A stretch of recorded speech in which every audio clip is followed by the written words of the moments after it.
존경하는 부천 시민 여러분, 최성은 의장님, 안효식 부의장님과 선후배 동료 여러분, 그리고 조영익 시장님과 담당 공무원 여러분 안녕하십니까? 원정동, 오정동, 신흥동, 대장동을 지역구로 하는 더불어민주당 손준기 의원입니다. 시정 질문하도록 하겠습니다. 첫 번째, 문화도시 부천의 위상과 이념에 걸맞는 무형문화재 전승 발전을 위한 공간적, 재정적 지원에 관련된 내용입니다. 부천시는 문화도시라는 자부심으로 각종 문화예술 활동을 지원하고 있고 관련 사업도 활발히 진행 중입니다. 음악, 영화, 연극, 만화, 미술, 무용, 박물관 등 종류도 다양합니다. 문화예술의 범주에는 분명 전통 문화예술도 포함되어 있을 것이며 그 안에는 우리가 반드시 보존하고 발전시켜야 하는 문화재도 있습니다. 문화재의 정의를 보면 고고학, 역사학, 예술, 과학, 종교, 민속, 생활양식 등에서 문화적 가치가 있다고 인정되는 인류 문화활동의 소산이다라고 되어 있습니다. 그리고 이런 문화재는 유형 문화재와 무형 문화재로 나뉩니다. 특히 무형 문화재는 사람 대 사람으로 전해지는 것이기 때문에 전수활동을 위한 공간과 재정적 지원이 더욱 중요합니다. 제대로 된 지원이 없다면 소중한 문화재의 맥이 끊기고 그저 역사 속으로 사라져버릴 수도 있기 때문입니다. 그런데 우리 부천시에서는 예부터 이어온 무형문화 자산이 홀대받고 있습니다. 부천은 2008년 제1회 부천 세계 무형문화유산 엑스포가 열릴 만큼 한때 무형문화재 계승, 보존, 발전을 위해 애쓰고 동시에 문화도시 부천으로서 부천시를 세계에 알리려는 의지가 강했었습니다. 그러나 지금은 얼마 되지도 않는 지원금에 번듯한 전수관도 하나 없는 실정입니다. 사진 한번 띄워주시죠.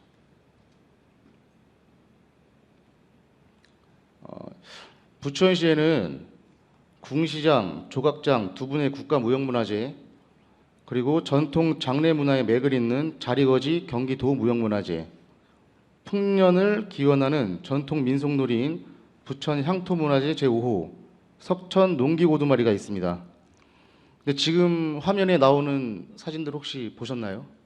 제가 그중에 대표적으로 자리거지 도무형문화재의 현실을 지금 보여드리고 있습니다. 본 의원이 작년 여름에 비가 오는 날 업무차 들른 적이 있는데 무형문화재 분들이 전수 활동을 하고 있는데 천장에서 물이 새고 온통 곰팡이로 뒤범벅되어 있는 그런 열악한 공간에서 활동을 하고 있었습니다. 그런데 그 자리거지 활동하시는 분이 본인들의 돈으로 임대차 계약을 맺어서 사무실을 운영하다가 계약이 종료가 되었는데 전수관을 구하지 못해서 지인의 도움을 받아 시흥시에 있는 아주 낡고 허름한 공간으로 들어가 있는 상황입니다. 그런데 이 또한 최근에 시흥시청으로부터 사무실을 9월 15일까지 빼라는 그런 시정 명령을 받았습니다. 아는 지인의 도움으로 임시 활동 공간으로 들어가긴 했지만 그곳이 불법 증축 건물이어서 나가라는 내용이었습니다. 자리거지뿐만이 아닙니다. 한옥마을을 사용하고 있는 조각장은 한옥마을 영상문화단지가 개발이 되느냐 안 되느냐에 따라서 또다시 공간을 비워야 될 수 있는 상황이고, 성무정에서 활동하고 있는 궁시장은 단순 작업만 할 수 있는 협소한 공간에서 활동을 하고 있습니다. 석천 농기고두마리 부천 향토문화재는 100여 명 되는 회원들이 가건물 형태의 2층 협소한 공간에서 어렵게 활동을 하고 있습니다.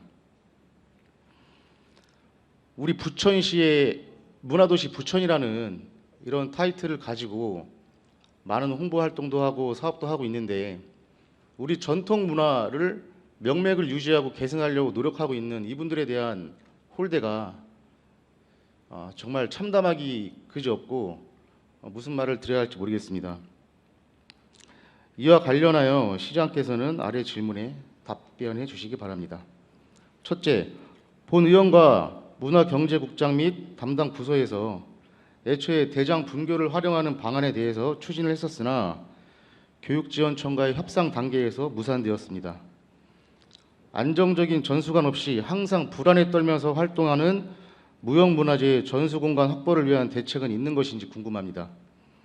있다면 그 대책은 무엇이고 임시적 방편이 아닌 문화도시 부천의 위상을 세울 수 있는 근본적인 해결책인 것인지 답변해 주시기 바랍니다. 두 번째 질문입니다. 공간적 지원뿐 아니라 재정적 지원도 경기도 내 타 지자체에 비해 매우 열악한 상황입니다. 기본적인 활동을 하는 데 있어 지장이 없도록 문화도시 부천이라면 적어도 경기도 내에서만큼은 타 지자체보다 지원이 많아야 한다고 생각하는데 이 부분에 대한 계획을 답변해 주시기 바랍니다. 세 번째, 문화관광도시 부천은 내세우는 모토에 비해서 관광 자원이 매우 부족하고 한정돼 있습니다. 한옥마을이나 기타 다른 공간을 별도로 마련하여 부천시의 유무형 문화재 그리고 다양한 전통 문화 예술들을 한 곳에 모아 문화도시에 걸맞는 문화관광 상품으로 만드는 것에 대해 어떻게 생각하시는지 검토 후 답변해 주시기 바랍니다. 참고로 제가 관련 부서하고 미팅을 하면서 몇 번 들었던 우려 섞인 이야기는 4개의 무형문화재 중에 한 곳이 좀 우리 집행부에서 생각을 좀 다르게 할 필요가 있지 않을까 생각하는 게 자리거지 굿이라는 게 우리 전통 장례 문화입니다. 그것을 전수받는 분들 대부분 무속인 분들이 많고요. 근데 그것을 우리 전통 장례 문화를 우리 공적으로 지키고 보존해야 할 무형문화재로 지정이 됐음에도 불구하고 신앙적인 사고 방식으로 접근을 하면 안 된다고 생각을 합니다. 물론 뭐 도시 한복판에 구슬하는 그런 행위가 있다고 하는 것이 단순히 그 미신을 맹목적으로 믿고 어떤 결정을 하기 위해 참고한다는 것이라면 문제가 될 수 있겠지만 우리의 전통 장례 문화 그 자체로서 보존할 가치가 있는 것이라면 다른 무형문화재와 똑같은 선상에서 생각을 해주시길 바라는 바입니다. 두 번째는 일본의 후쿠시마 원전 오염수 해양 방류에 의한 부천 시민의 피해 및 부천시의 대책에 관한 내용입니다. 일본은 전 세계 다양한 국가에 피해를 주고 우리의 해양자원 및 생태계를 파괴하는 파렴치한 결정을 하였습니다. 주변국에 대한 배려나 인류에 따위는 조금도 찾아볼 수 없는 오로지 본인들의 경제적 이익을 위한 추악한 결정이 아닐 수 없습니다. 그리고 결국 2023년 8월 24일 방사능 오염수를 바다에 방류하기 시작했습니다. 물론 알프스라는 다액종 제거 설비 등을 이용해서 과학적 방식으로 안정성을 확보했다고는 하지만 알프스라는 설비 자체도 수차례 고장났던 사례가 있으며 일본은 그간 투명한 자료를 제대로 공개하거나 제공하지 않고 있는 상황입니다. 지금 당장 바닷물의 오염이 덜하고 생명체에 위해할 수 있는 기준 이하라 하더라도 생태계의 먹이 사슬이라는 자연 시스템을 통해 결국 오염물질은 점점 축적되고 우리 국민의 그리고 전 세계 인류의 먹거리에도 악영향을 끼칠 것이 분명합니다. 점점 농축의 정도가 심해지면 그 끝엔 말로 설명할 수 없는 다양한 종류의 끔찍한 악몽이 기다리고 있을 것입니다. 그리고 일본의 그릇된 결정으로 인해 수산물 관련 업종 종사자나 1인당 수산물 소비량 세계 1위인 우리 소비자들의 막대한 피해가 예상되고 있고 지금 실제로 그 우려의 목소리가 곳곳에서 들려오고 있습니다. 이런 상황에서 우리 정부는 세계를 선도하는 선진국으로서 우리 국민들의 안전을 책임지기 위한 현실적이고 국민 피해를 최소화하는 대책을 마련해 주어야 하나 우리는 그것을 기대할 수 없는 상황입니다. 일본 자국민도 반대하고 주변국도 반대하고 우리 국민들도 절대 다수가 반대하고 있는 일본의 민폐 결정에 큰 소리를 내어 적극적으로 막아내기는커녕 오히려 우리 국민을 괴담을 유포하고 또는 그 괴담에 선동당하는 한심한 존재로 취급을 하고 있습니다. 우리 사회는 수도 없이 많고 다양한 복잡한 분야들로 이루어져 있습니다. 그 분야마다 셀 수 없이 많은 민간 전문가들도 있고 우리 국민의 교육 수준은 전 세계 최고라는 것을 고려할 때 얼마나 우리 국민을 우매하게 바라보고 우습게 여기는지 알 수 있습니다. 우리의 자녀들, 그 자녀의 자녀들, 그리고 먼 훗날 우리 후손들에게 벌써부터 부끄럽습니다. 일본은 자국 피해자들을 위해 2021년부터 지금까지 800억 원의 기금을 마련하여 피해 구제에 대비하고 있습니다. 도쿄전력 또한 추가적으로 발생하는 피해에 대해서 일본 피해자들을 보상해 주겠다고 하고 있는 상황입니다. 그러나 우리 정부는 아직 이렇다 할 뚜렷할 대책을 내놓지 못하고 있는 상황입니다. 대책을 마련한다 하더라도 결국 우리 돈으로 집행을 해야 할 것인데 일본에 대한 배상 요구 검토조차 안 하고 있습니다. 수산물 안전관리를 강화하겠다는 원론적인 입장만 내놓고 있는 우리 정부는 과연 어느 나라 정부인지 의심하지 않을 수 없고 그 능력 또한 의구심이 듭니다. 예, 지금부터 질의할 겁니다. 이런 이유가 있기 때문에 이제는 각각의 시도, 시군구, 지방 자체가 자체적으로 대책을 세우는 수밖에 없습니다. 이미 전국 각지의 지자체에서 오염수 방류에 대응하기 위해 발빠르게 움직이고 있습니다. 포항시는 수산물 방사능 검사 결과 지속 시행 및 결과 공개, 연안해역 해수 방사능 검사 결과도 공개 예정이며 시민단체와 합동 모니터링을 강화한다고 하였습니다. 울산시도 자체 대응책 마련에 나섰습니다. 일본산 수산물 원산지 표시 전수조사를 실시했는데 거짓 표시 2건, 미표시 13건, 현장 시정조치 59건 등 총 74건의 위반 사항을 적발했습니다. 제도적 장치를 마련해도 지키지 않는다면 이런 참담한 결과가 나올 수밖에 없다는 것을 단적으로 보여주는 예입니다.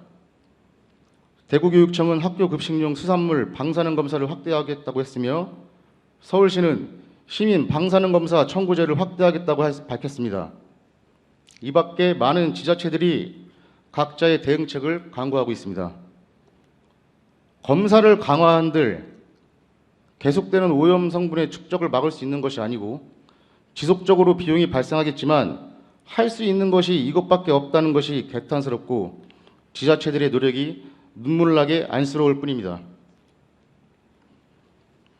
더욱 안타깝고 우려스러운 것은 우리 부천 시민들의 먹거리 안전을 위해 지난 회기 더불어민주당 윤단비 의원이 발의했던 부천시 방사능 오염으로부터 안전한 수산물 관리 조례가 상정도 되지 못하고 있다는 것입니다.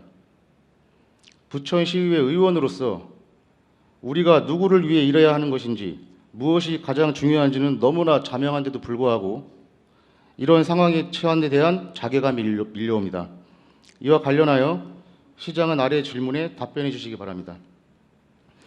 부천시 수산업 관련 종사자, 외식업 종사자, 수산물을 소비하는 시민 등 그리고 학교 급식을 이용하는 학생들을 위해 어떻게 불안감을 해소하고 피해를 줄일 수 있는지 그리고 어떤 대책을 준비하고 있는지 예산을 어떻게 확보하고 집행을 할지 구체적이고 현실적인 답변을 바랍니다. 이상 시정 질문을 마치겠습니다. 끝까지 경청해 주셔서 감사합니다.